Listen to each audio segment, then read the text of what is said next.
Good morning. Today, I'm pleased to be joined by Secretary of Public Safety Eddie Buffalo, Secretary of Transportation Joey Hopkins, Colonel Freddie Johnson with the State Highway Patrol, Major General Todd Hunt of the North Carolina National Guard, and Emergency Management Director Will Ray. Thank all of you for watching as we share the latest updates on Hurricane Erin. Hurricane Erin is currently a Category 2 hurricane that will likely strengthen over the course of the day today. The storm remains dangerous and is already impacting lots of people here in North Carolina.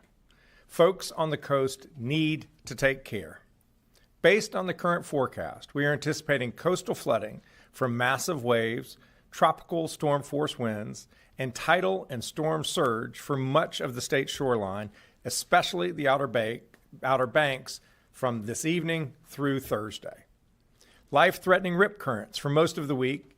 No one should be in the ocean. And extensive beach erosion along much of the coast. Local states of emergency have been declared in Currituck County, Dare County, and Hyde County.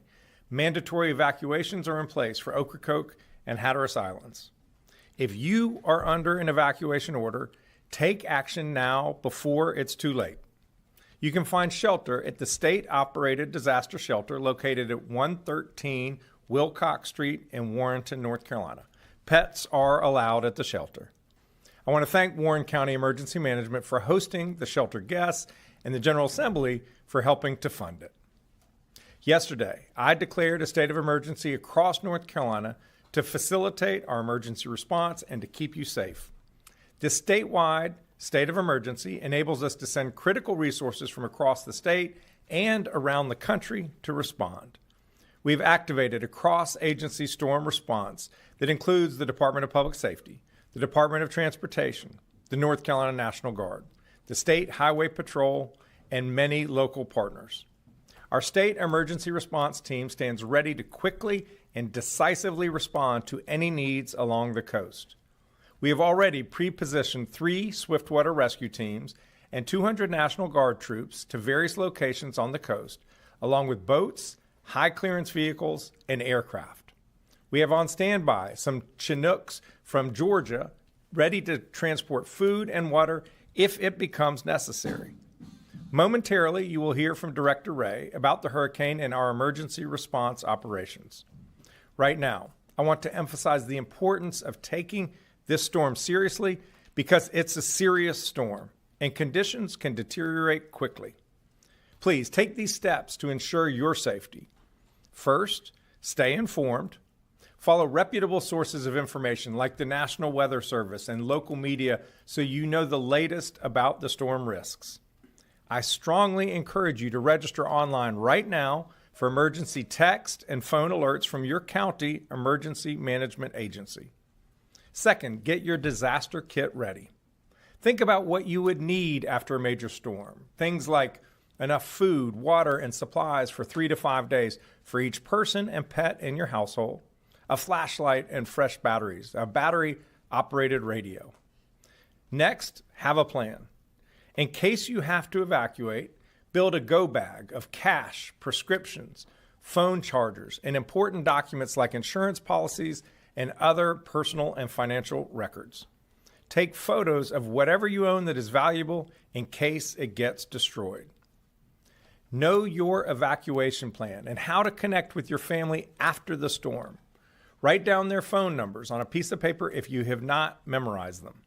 Visit knowyourzone.nc.gov for more information. And finally, do not drive through flood waters. Too many people have died driving into flooded roadways. Don't do it. You do not know how deep the water is or how fast it is running. So please, don't drown, turn around. We do not want you to become a casualty of Hurricane Erin. With ocean overwash, we anticipate impacts to our roadways, especially NC Highway 12. For the most up-to-date roadway information, visit drivenc.gov. For more information about the storm, preparations, evacuation orders, open shelters, or other important tips, visit readync.gov/Erin. Our American Sign Language interpreters today are Mark Lineberger and Stephen Holland. Behind the scenes, our Spanish language interpreters are Jackie Matevier and Yasmin Palizzi. At this time, I'll turn it over to Director Will Ray. Thank you, Governor, and good morning, everyone. Erin remains a dangerous hurricane, but as the Governor mentioned, the storm is forecast to remain offshore. While it may fluctuate in strength over the next day or so, Erin will remain a hurricane while making its closest approach to North Carolina late today and into tomorrow. The system is expected to turn northward today and then northeastward tomorrow, gaining forward speed while moving away from North Carolina. A tropical storm warning is now in effect from Beaufort Inlet north to Duck, and a storm surge warning is now in effect from Cape Lookout to Duck. If you've been asked to evacuate, please do so now, before conditions deteriorate and roads become impassable. Do not drive around barricades and do not drive through flooded waters. You cannot judge the depth or speed of floodwaters from inside your vehicle. I want to remind everyone, regardless of the track of the center of the storm, dangerous conditions can be felt far from the eye, especially with a system as large as Erin. Regardless of her track, moderate to locally significant impacts are expected along our coast and expected to peak today and into tomorrow. Extremely large, dangerous waves forecasted around 20 feet in height, along with storm surge of 2 to 4 feet on top of the surf, will likely impact the dunes along portions of the North Carolina coast, especially east and southeast facing beaches and the Outer Banks. Numerous roadways will likely become impassable, especially on Highway 12, as the Governor mentioned, and in communities on the barrier islands. This will be a longer duration event, with coastal flooding expected over several high tide cycles. We will see rain bands trailing Erin that will also impact the area, already saturated soils across the area, which could lead to extended impacts. Please be sure to have multiple ways to receive weather alerts, especially during the overnight hours. You need to be informed by receiving information from reputable sources of information and have a plan to protect yourself and your family. Hurricane Erin is already creating extremely dangerous and life-threatening rip currents for all of the North Carolina coast that will linger through the week. We've seen a high number of rescues along the coast, and you should avoid swimming anywhere on the North Carolina coast right now. The State Emergency Response Team began preparations late last week as soon as forecasts began to indicate that North Carolina may receive impacts. And today, the State Emergency Operations Center is activated, as is our Regional Coordination Center East in Kinston, to facilitate the movement of resources and commodities into impacted communities and to support local response. Yesterday, North Carolina Emergency Management deployed 3 of our state's swiftwater rescue teams from partners in the North Carolina Marine Patrol, North Carolina Wildlife Resources, and a joint team made up of the Wake Forest Fire Department and Knightdale Fire Department, as well as 3 of our state's search and rescue task forces from Buncombe County, the Charlotte Fire Department, and the Greensboro Fire Department, all of which have water rescue, structural collapse, and wide area search capabilities. These search and rescue assets are positioned in eastern North Carolina to quickly respond to assist first responders and local emergency managers with response needs. We've activated approximately 200 North Carolina National Guardsmen with high clearance vehicles and positioned them across the coastal plain to support quick response into those impacted communities. Aircraft have been placed on standby from the North Carolina National Guard and the State Highway Patrol to support rescue needs as well as movement of commodities, teams, or equipment. With the potential for roadways to be impassable for multiple days, we are also activating the additional heavy lift aircraft that the Governor mentioned from neighboring states to support large-scale movement as a contingency plan. Our logistics teams remain ready to support commodity distribution from our warehouses and partners into those impacted areas. Additional local emergency managers and public safety personnel have deployed from non-impacted portions of our state to serve on incident management teams, which will assist those impacted communities. The North Carolina Department of Transportation has equipment and personnel staged and ready to clear roadways along the coast as conditions improve later this week, and the North Carolina Highway Patrol is working to ensure safe evacuation routes and that road closures are put into place when necessary. As the governor mentioned, there have been evacuation orders for visitors and residents in portions of Dare and Hyde counties, particularly Hatteras and Ocracoke, and those orders do remain in place. Anyone in those areas should heed these evacuation orders for your own safety and as well as other direction from public safety officials.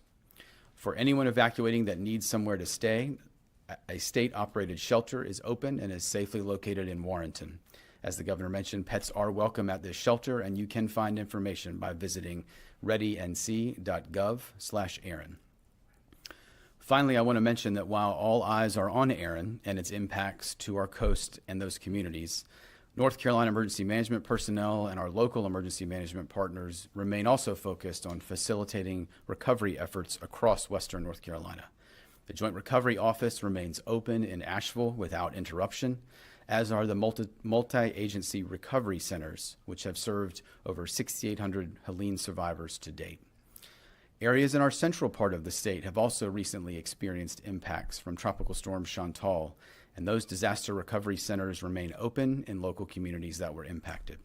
State individual assistance is available to those Chantal survivors while we await a decision from the federal government on North Carolina's request for a major disaster declaration for public assistance, which would provide additional recovery resources to those impacted communities and our state.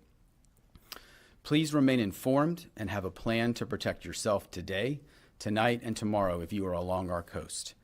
I continue to be incredibly proud of the partnerships of our state emergency response team, public sector, private sector, nonprofits, and volunteer agencies at all levels, working together to support the 10.8 million North Carolinians we all serve. Together, we are stronger and more resilient. Thank you, Governor. At this time, happy to take questions from the room to any of the participants on the stage. Please just go to either side to ask your question. Thanks, Governor. Laura Leslie with WRAL. We reported yesterday that we're still waiting for hundreds of millions of dollars, I gather, from aid from FEMA. Can you talk about whether that's going to impact our ability to respond to Aaron? And, has the federal government been a good partner in getting ready for this hurricane season? Well, I want to acknowledge and express my appreciation to FEMA and the Department of Homeland Security. Yesterday, we got word that about $85 million of the previously approved projects, that reimbursement will be released. We have not yet received the money, but every indication is that those funds will be coming shortly. Now, we still have $100 million in other projects that are due for reimbursement, and it creates real financial strain, especially for the local governments, but also the state. And so we will continue to work with our federal partners to make sure that the reimbursements are processed as quickly as possible. And then we'll have to wait and see what the impacts are for Hurricane Aaron to see whether we need federal assistance as it relates to this storm. Is this taking longer than usual? I think it has taken longer than usual. That's true. And just one follow-up question, and that's about reputable information. You mentioned that, and so did Director Wray. We've seen a lot of misinformation and AI on social media out there about this storm in particular. Is there anything the state can do about that, and what do you recommend that people do in order to make sure they're not getting taken in by scams or other misinformation? I think if you want to truly know what's going on with the storm, I would watch weather channels. I would watch local TV news. I would listen to the National Weather Service. I would go to those sources. I would not get my information from social media. It is just too easy for salacious, really dramatic stories to take root and spread like wildfire, even in a hurricane, because that's what people click on. Don't get your news from social media. If you see something on social media that sparks your interest, just go to a traditional website or news source and find out whether it's true. Thank you. Hi, good morning. Dina Harley with CBS 17. I have two questions. One being, with Tropical Storm Chantal, you did not declare a state of emergency right away because that was not a statewide event, but this one isn't either. So can you explain the difference there? And then the second question, another financial one, we obviously still don't have a state budget, which means the rainy day fund also hasn't been replenished. If you can just talk about, like, state-wise financially how that works for storms like this while we're still waiting for a budget. Yes. In terms of declaring the statewide emergency, this was going to impact many counties. And when we saw the weather projections, we couldn't anticipate how far west it would go. And by declaring that state emergency, it enabled us to leverage a lot of resources. It also allowed us to make changes on our transportation regulations. The Highway Patrol has to, when there's a heavy truck, if they see a heavy truck, they have to stop it and ticket it if it is excessive in size. Well, by declaring the statewide emergency, we could allow the Highway Patrol to let these heavy trucks go on roads that are safe, not on bridges that can't sustain the weight, to pre-position to respond to whatever impacts the storm are. It also enabled us to reach out to our neighboring states. We don't have the big Chinook helicopters that can move food and water, so it allowed us to trigger that as well. That's why we did it. The Chantal was a much more localized event, but then we came to the conclusion that it would help to declare a state emergency to trigger the relief that was necessary for those impacted people. And then what was your other question was on the money? Yes. These guys have enough money in their account to respond to the storm. Clearly, we need to engage with the General Assembly to make sure that going forward, we have adequate resources to respond to storms like this. Thank you. Hi, Brandon Kingdollar from NC Newsline. I wanted to ask whether what you'd heard from the federal government so far in preparing for Hurricane Erin. Have you gotten any indication that you'll get maybe more cooperation from them than with other storms? In terms of the federal response, the nature of this storm is such that we haven't needed to call upon those resources to respond to the immediate aftermath of the storm. I'll have the director come forward and talk about his conversations with the Coast Guard and the EPA and others. We don't know what the extent of the damage is going to be. If it ends up being substantial, then at that point, we're going to have to reach out to the federal government to help us with the recovery, and we just have to wait and see. I'm hopeful that they will respond favorably. Okay, thank you. And why don't you talk about your response to the federal government? Thank you, sir. So I think just in follow-up, I think a couple of things. We have talked to FEMA leadership over the last couple of days daily about just impacts, what we're planning on, anticipated gaps or barriers, and what we may need. And so I think have very good open dialogue with FEMA, senior FEMA leadership right now, if there should be a need, as well as out of our regional headquarters that's based in Atlanta. At this point, as the governor said, I think we're not anticipating significant federal resources to support response. I think as we move through the event, we will continue to reassess that. I think it's also important to note that here in North Carolina, and I think you've heard us talk about this before, we have what's called a FEMA integration team. So we actually have a small team from FEMA across their different parts of their agency that are embedded here with our team every single day. We work alongside with them, so they are here daily working with us. We also have some specialists from the National Hurricane Center that are also embedded with our weather team day to day. I think as the governor mentioned, I think one of the areas we are looking at that often impacts coastal events is when we see some of the coordination around abandoned vessels or derelict vessels, anything that could lead to hazardous materials being in waterways.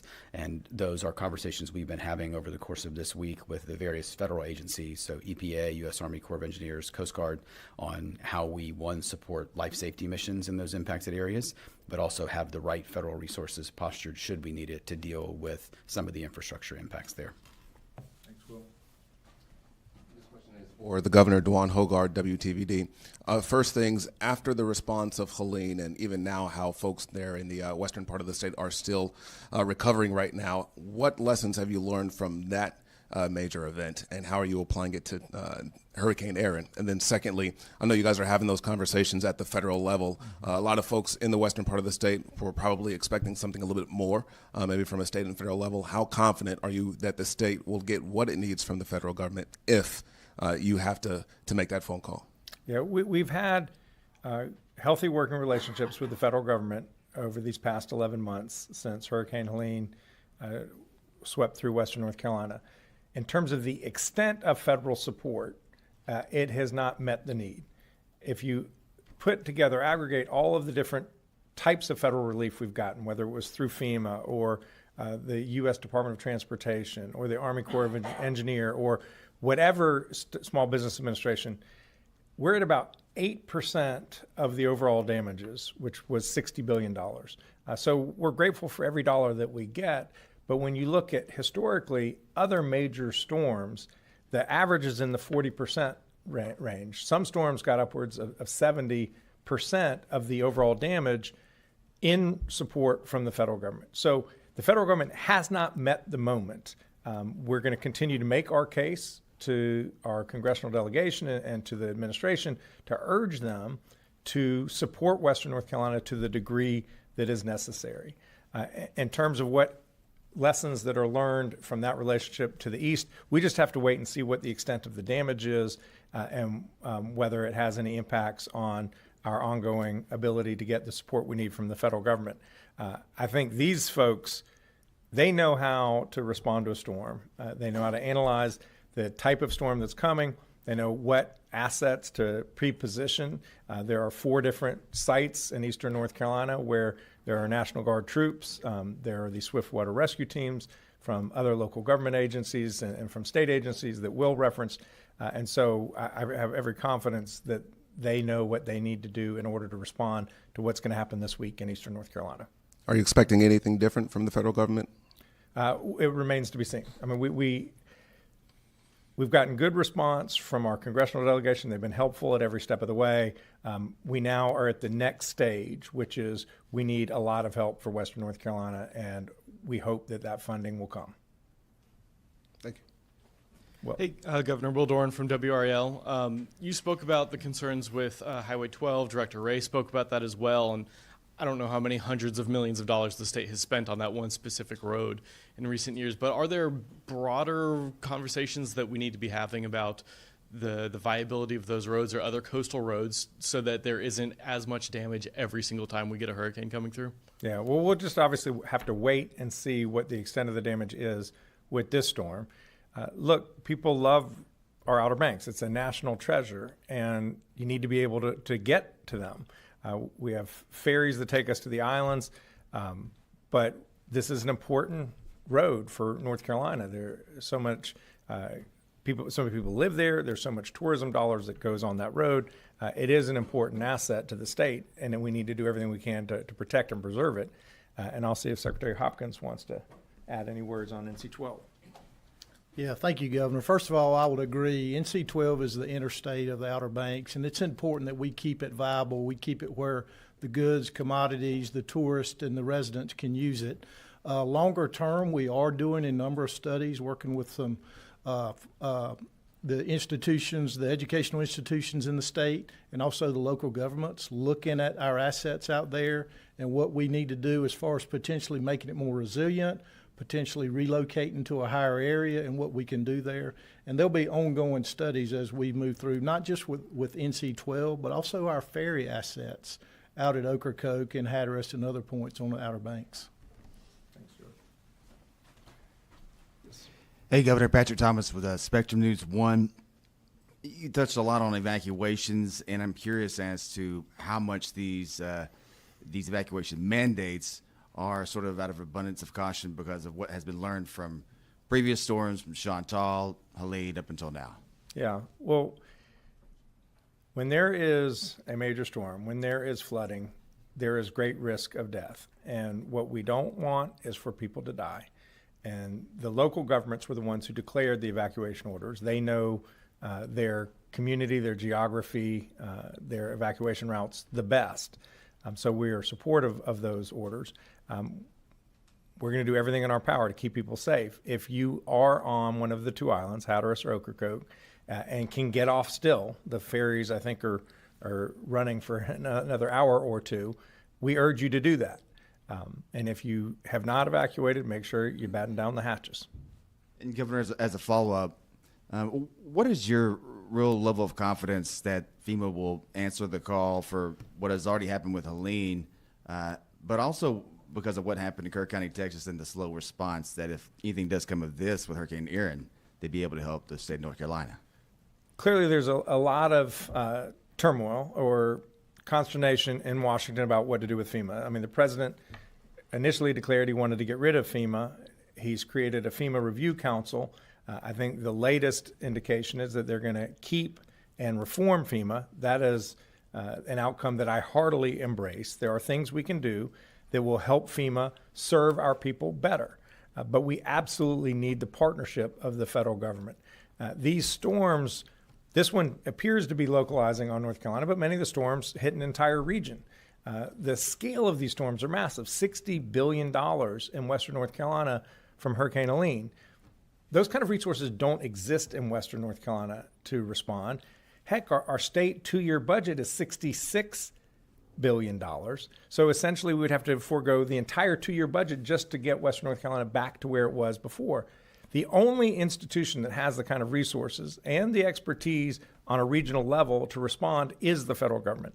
That is why it is essential that we keep and improve FEMA on a going forward basis. We will continue to engage our federal partners to have a constructive, positive relationship to make sure that the people of western North Carolina, the people of eastern North Carolina, the coast, the people in central, we have a public assistance request before FEMA as it relates to Chantal right now. So we need their help, their partnership, and we are eager to continue to develop that. Thank you. All right, and we'll go to the phone. If there are any questions online or on phone, please raise your hand.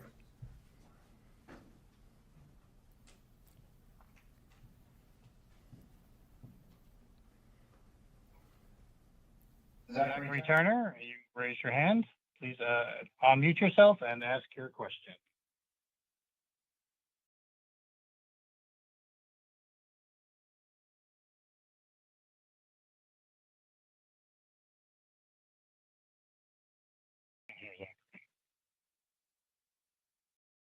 Zachary, we can't hear you. If we can't hear you.